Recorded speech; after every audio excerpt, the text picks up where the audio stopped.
Hi guys, so today I'm coming to you with the top 10 X-Wing ships we're likely going to see. Now I've already done a top 10 about a year ago. I'm not going to repeat any of the predictions I had from that list. Some of those did happen, some of them have not yet happened, but I figure it was time for another top 10 in light of new information that we've gotten as a result of movies and spoilers and trailers and Star Wars Celebration and books and everything. There's been a whole lot of new media that's come out that's going to inform this list. Alright, so let's kick things off with number 10.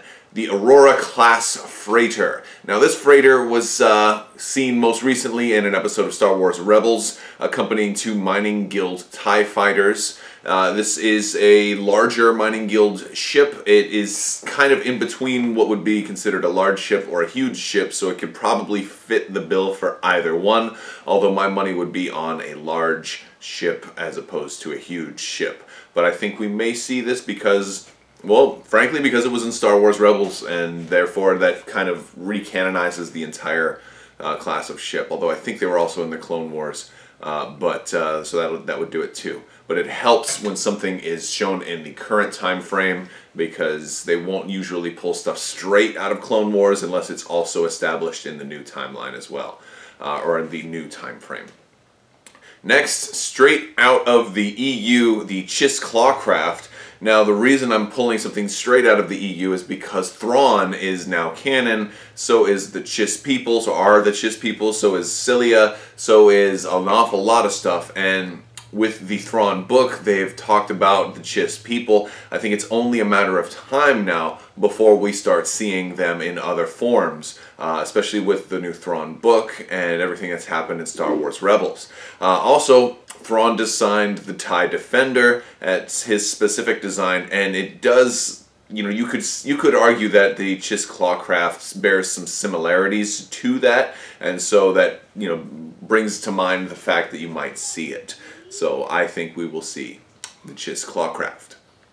Next is the Eta II Interceptor. This is also known as the Jedi Interceptor, but I think we'll see it in the Eta II format, specifically because it's been in so many of the books recently that I've been reading, and it's just become more and more popular in the new canon, used in the early days of the Empire, so not Clone Wars era. A lot of Clone Wars era stuff was still used by the Empire, and this won't be the last Clone Wars era ship that we see, you know, potentially make a comeback.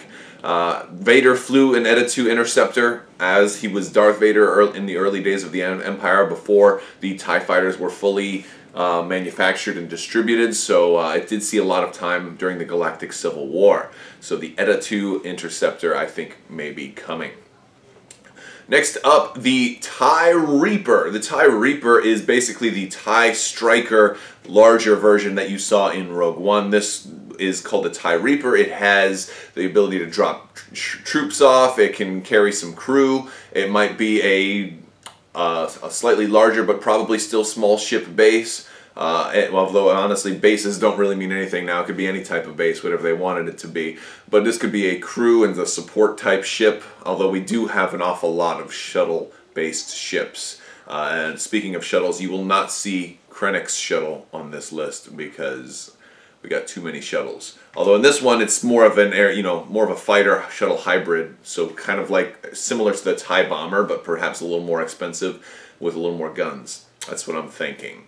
Alright, next up, the Vault Cobra. So if you've read any of the comics, there was a character named Sana Solo, and she had a YT freighter, kind of, I don't remember the exact nomenclature, but it was called the Vault Cobra. Very cool ship. It's, you know, it's been requested by a couple of people. It's certainly more popular than some of the other comic book ships, like the Archangel, which was in my last list. But the Vault Cobra also has got a really cool name, Vault Cobra. You know, I wonder, it probably doesn't run on gasoline. It probably is, it's pure electric. You know, hence the Volt. All right, bad joke, bad joke. All right, moving on to number 5, Kylo Ren's Tie. We're getting a little bit speculative here, but this is kind of spoiler-based that Kylo Ren will have his own tie. I'm not going to show any pictures of this one, so basically, kind of like how Darth Vader had his own tie Kylo Ren should have his own tie in the next movie. There's been some leaks, but I don't know if they're valid or not. There were plenty of leaks about Episode 7 that ended up not happening, but do expect a Kylo Ren specific custom tie for him with something like an Interceptor-ish look. From what I've seen, if the leaks are true, it looks really cool, but I'm not going to show them because I don't want to spoil anything, and I don't know if they're real. Either way, we probably will see Kylo Ren pilot some type of TIE fighter or some type of starfighter. Whether or not it's a custom one for him or not, I think we're going to get that. Next up, also in the next movie, the A-Wings. I think we're going to see the new A-Wings. We've already seen them in the trailer. We've already seen an awful lot of spoiler leakage stuff about A-Wings, like the cockpits and everything, so A-Wings are going to play a big part in the next movie, so it's pretty much a given that we're going to get those. Next up, number 3, the Phantom II. The Phantom II is the Sheathipede class shuttle that replaced the Phantom in Star Wars Rebels. It is one of the only ships we see in just about every episode of Rebels that's not in the game yet. So I think it's just a matter of time before that comes. What will be interesting, though, is if they include ways for it to dock with the Ghost similar to the Phantom, but perhaps provide some kind of different capabilities, or if it will have the exact same functionality as a docked Phantom, because it's the Phantom 2, so like it'd be interesting how they approach that. Will it be just completely interchangeable, or will it provide all new functionality? Next up, the V-Wing. Now the V-Wing is definitely a Clone Wars era ship, but the V-Wing was used so much in the early days of the Empire that I think we're going to see it, because it definitely fits into the Galactic Civil War time frame. The V-Wing is mentioned tremendously in a lot of the books that cover the early days of the Empire.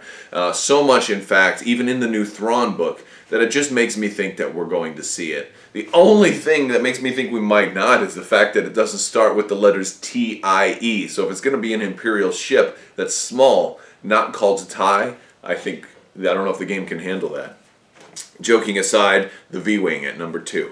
And number 1, the Gauntlet. So the Gauntlet was seen heavily in Star Wars Rebels. It was a Comric class fighter that Maul had. This was the larger version of a Protectorate fighter that Darth Maul flew. Definitely really cool looking ship. Would look great on the battlefield, especially if it was accompanied by 2 Protectorate fighters. You would have the entire Mandalorian look there. Maul flew it. Ezra has flown it. So you've got 2 pilots right there, and you would probably get Ezra in the Scum faction that way, or maybe they'll do another dual faction version of it. Looks like it'll be a large base, and it looks pretty formidable. I think it was. I mean, it looks so big. It'd be I think on the larger end of the large ships, but it could potentially. When I first saw it, I thought it might have potentially been a huge ship, but I don't think it's even close to big enough to be a huge ship. But I think it'll be a large ship. And that's number 1, the Gauntlet. So this has been my top 10 lists of ships I think we're going to see in X-Wing. Let me know what I didn't cover that you think we're going to see. And some of the things that you probably didn't see in this video before you say, hey, you didn't do the gunship, or the gunboat, you didn't do, the Archangel. Those are in my last top 10 video, where some of them I got right, some of them I kind of got wrong. Like I think in my last top 10 I said they weren't going to do a Sea-Rock, and that's going to be out like any day now. So, or I said I wasn't going to cover the Sea-Rock. I didn't say they weren't going to do it, but I was focused mostly on starfighters as opposed to the huge ships. Alright guys, thank you so much for watching, and if you haven't already, please subscribe to get more of this good stuff. And if you like this video, give it a thumbs up and leave me a comment and tell me what you think. Thank you so much for watching, and have a great day.